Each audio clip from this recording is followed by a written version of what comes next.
Alice, et bonsoir à tous. Je repartirai des déclarations tout à l'heure de Claire Lejeune, quand elle disait aujourd'hui la jeunesse, elle n'a jamais eu un rapport aussi incertain à l'avenir. Alors c'est vrai, et en même temps, c'est pas un constat nouveau. C'est vrai que depuis maintenant un an, depuis le début de la pandémie et de la crise sanitaire, les conditions d'entrée dans la vie adulte que nous réservons aux jeunes sont insupportables et se sont dégradées. Mais c'est vrai que c'est une situation qui s'est amplifiée et pour remuer un certain nombre de souvenirs d'anciens combattants, si on remonte à peu près un peu moins de 30 ans en arrière, Frédéric Ocard était secrétaire national du mouvement des jeunes socialistes à l'époque. Sophie Taillé était une cadre brillante de l'UNFID. Et déjà à l'époque, on parlait d'allocation autonomie. Et dans ces mouvements de jeunesse, et avec Benoît Hamon, en 1994, nous avions écrit une contribution dans un congrès du Parti socialiste à Liévin qui s'appelait À quoi peut prétendre la jeunesse en 1995. Et cette contribution de Nouvelle Gauche à l'époque parlait du droit à l'avenir, du droit à l'avenir pour les jeunes. C'est un sujet que bien des années plus tard, j'ai essayé de creuser quand j'étais parlementaire, quand j'ai été député. Et il y a quelques années, en 2013, j'ai fait un rapport, un petit rapport, fait 400 ou 500 pages, sur la question de la mobilité sociale des jeunes, avec un de mes collègues qui s'appelle Jean-Frédéric Poisson. Je vous rassure, hein, on était d'accord sur le social, mais pas du tout sur les questions de mœurs, de mariage pour tous. Et dans ce rapport, on disait une chose très claire sur le droit à l'avenir. Aujourd'hui, on a dans notre pays un atout et une force considérable. C'est la jeunesse. Et Frédéric Ocard avait raison de dire tout à l'heure, sur le plan culturel, ce que ça peut représenter. Mais aujourd'hui, les moins de 25 ans, ça représente 25% de la population française. Donc c'est une force considérable. C'est parmi les premiers pays européens au niveau de cette force démographique. Mais le problème est où? Le problème est dans la mobilité sociale aujourd'hui. Elle est quasi inexistante, il y a une forte reproduction sociale, ça veut dire aujourd'hui que quand vous êtes fils d'ouvrier, vous avez 50% de chances d'être vous-même, de devenir vous-même ouvrier. Quand vous êtes fils de cadre, vous avez 50% de chances là d'être cadre. Donc, le sort que nous réservons à notre jeunesse dans notre pays, c'est un pur scandale. Et aujourd'hui, ce qui est questionné en 2021, mais qui l'était déjà au début des années 90, et je dirais même un petit peu avant, c'est le modèle de transition vers l'âge adulte, qui est un parcours du combattant indigne que nous imposons à notre jeunesse, puisqu'il faut attendre entre 5 et 10 ans en moyenne, aujourd'hui, quel que soit votre diplôme, pour obtenir un emploi stable. Et ça a été dit tout à l'heure, c'est 5 ou 10 ans de parcours du combattant, c'est des stages, c'est des petits boulots, c'est des contrats précaires, c'est des contrats courts qui se succèdent. Et ça, c'est intolérable. Alors bien sûr, l'accès à l'autonomie, c'est pas simplement la question de l'accès à l'emploi durable. Il y a la question de l'accès à la santé. On a des chiffres extrêmement inquiétants sur le renoncement aux soins, notamment des étudiants, qui est au-dessus de 40% ces derniers mois. Donc là, par contre, signal d'alerte. Mais c'est aussi l'accès au logement. On n'en a pas parlé ce soir, mais c'est un problème qui pèse énormément aujourd'hui sur les ressources financières des jeunes, puisque ça pèse 2 fois plus que le reste de la population, le budget logement. Et puis, l'accès à l'autonomie, c'est aussi, on l'a évoqué ce soir, le droit d'accéder à un environnement préservé.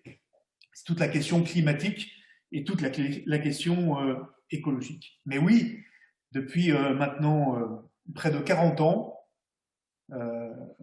nous avons un marché du travail qui fait peser sur la jeunesse, qui est considérée comme une variable d'ajustement structurel, la flexibilité, la précarité, et qui fait qu'aujourd'hui, effectivement, la réponse du gouvernement est très clairement insuffisante parce que c'est une réponse classique. On fait des aides ponctuelles, on fait des primes ponctuelles pour les embauches de jeunes, mais ça ne résout pas le problème structurel qui est ce parcours du combattant qu'on impose à cette jeunesse, qui fait qu'aujourd'hui on a un taux de chômage extrêmement important, de plus de 20%, mais quand vous regardez dans le détail, et là aussi c'est un scandale, c'est que 3 ans après la fin des études, le taux de chômage des non-diplômés est de plus de 50%, et puis le taux de pauvreté aujourd'hui dans notre pays, il est là aussi le double du reste de la population, c'est-à-dire que les moins de 30 ans représentent 35% de la population, mais représentent 50% aujourd'hui des pauvres. Il y a 3 millions de pauvres aussi chez les enfants. Je voulais terminer là-dessus, puisqu'on a eu l'occasion, ces 6 derniers mois, avec Marie-Georges Buffet à l'Assemblée nationale, de conduire des travaux qui ont été extrêmement intéressants sur les effets de la Covid-19 sur la jeunesse. Alors, pas simplement les étudiants, aussi les étudiants bien évidemment, mais aussi les enfants et les adolescents. Et qu'est-ce qu'on a pu constater rapidement? D'abord, et je commence par là, une dégradation de l'état physique due à la sédentarité, c'est-à-dire à la fois à la diminution de l'activité physique, mais aussi à la surexposition au temps d'écran, liée aussi après à des troubles associés comme le trouble du sommeil ou de l'alimentation, mais qui aujourd'hui se traduisent par une prise de poids importante chez plusieurs générations. On n'est pas que sur les étudiants, on est aussi sur les générations qui sont avant, mais qui produiront des effets en termes de santé publique dans les prochaines années. Et François Carré, qui est un cardiologue célèbre, qui nous alerte depuis longtemps sur la perte de capacité physique aujourd'hui des jeunes générations. Les jeunes générations perdent de l'espérance de vie aujourd'hui dans notre pays. C'est dramatique. Nous dit que pendant le confinement, le premier confinement, on a eu chez les élèves de CE2 20% de perte de capacité physique, mais qui sont associés à 40% de perte de fonction cognitive. Et là, c'est très alarmant, puisque ça veut dire aujourd'hui que la diminution d'activité physique liée à la crise sanitaire se traduit par des moins bons résultats scolaires. Donc nous allons le payer aussi dans les prochaines années. Ce que nous avons vu aussi dans cette commission d'enquête, très rapidement, ça a été évoqué, ce sont tous les troubles psychologiques et tous les troubles liés à la santé mentale. Plus de 50% des étudiants ont été en situation de solitude et d'isolement pendant les confinements. 70% des étudiants ont donné des signes de détresse psychologique. Et vous le savez, il y a des tentatives de suicide qui se multiplient, pas simplement ces dernières semaines. Souvenez-vous, en novembre 2020, en novembre 2019, pardon, Amas, qui était un jeune étudiant stéphanois, s'était immolé devant le Crous de Lyon pour protester devant la précarité de la condition étudiante et sur la paupérisation des étudiants. Et face à cela, qu'est-ce qu'on a? On a très peu de moyens en pédopsychiatrie, on a très peu de moyens en termes de psychologues suivant les étudiants. Aujourd'hui, c'est un psychologue pour 30 000 étudiants, alors que la norme internationale est de 1500, un pour 1500. Et qu'est-ce qu'on a en face? On a une ministre de l'Enseignement supérieur et de la Recherche, Frédérique Vidal, qui, je ne sais pas si vous l'avez regardé hier soir en audition devant les députés de la Commission des affaires culturelles, et face à nos questions, a été lamentable, voilà, a été nul, et qui a stigmatisé les étudiants en les accusant à demi-mot, et à peine à demi-mot, d'être des sources de contamination du virus parce qu'ils ne respectaient pas les gestes barrières ou la distance physique.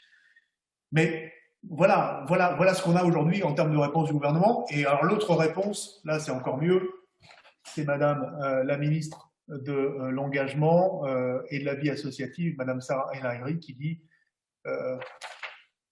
inscrivez-vous pour le service national universel. Donc, et pour terminer, Alice, effectivement, il y a eu cette dégradation de l'état physique aujourd'hui des plus jeunes, la dégradation de l'état psychologique, et bien évidemment une perte de ressources financières, puisque nous le savons, 50% des étudiants travaillent, c'est des petits boulots en général, pour financer leurs études. 40% d'entre eux ont perdu ces contrats pendant les confinements. Et donc, on a eu aujourd'hui toute une génération d'étudiants qui, faute de ressources financières, ont basculé dans la précarité. Donc oui, là, il y a des réponses d'urgence à apporter. Et Sophie Taillé-Polian y est revenue tout à l'heure. Ce que vous proposez dans votre plateforme commune des organisations de jeunesse, bien évidemment, l'ouverture du RSA aux moins de 25 ans, c'est le minimum vital. Et quand j'entends le gouvernement, Elisabeth Borne et les parlementaires d'En Marche nous dire que le RSA, c'est de l'assistanat, c'est méconnaître comment aujourd'hui nos conseils départementaux, partout sur le territoire, accompagnent vers l'emploi, vers l'insertion sociale et professionnelle, ceux qui bénéficient, alors entre guillemets, d'une allocation du RSA. Et bien évidemment que les jeunes, il faut qu'ils aient ce filet minimum et qu'on puisse aussi les accompagner avec des dispositifs particuliers, notamment la garantie jeune, qui est un succès, mais qui ne suffit pas. C'est un dispositif qui s'adresse à un public bien particulier, celui qui est le plus éloigné de l'emploi, ni scolarisé, ni en formation, ni en emploi. Mais ça ne peut pas être l'ensemble des situations de précarité et de pauvreté. Et donc je termine par là. RSA jeune, dotation universelle à 18 ans, ce qui est complètement différent du prêt de 10 000 euros qui fait qu'on aggraverait quelque part le parcours du combattant que j'évoquais tout à l'heure à 18 ans, c'est-à-dire qu'on endetterait les jeunes pour leurs premières années dans la vie adulte, ce qui est complètement aberrant. Et ça, c'est la solution d'En Marche. Dotation universelle de 5 000 euros à 18 ans, c'est un projet qu'on va débattre bientôt à l'Assemblée nationale.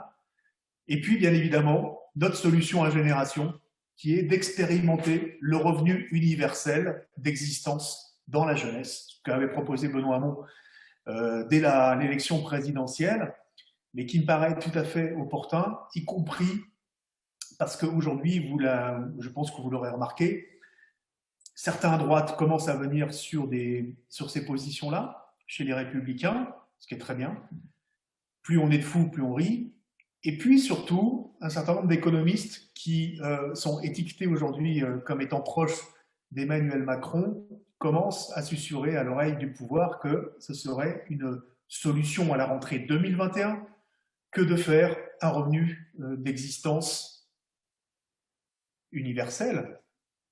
Mais chez eux, ce serait temporaire. Pour nous, ça serait pour le mettre en place de façon définitive, expérimentée bien évidemment, mais à vocation à être généralisée derrière à d'autres catégories de population.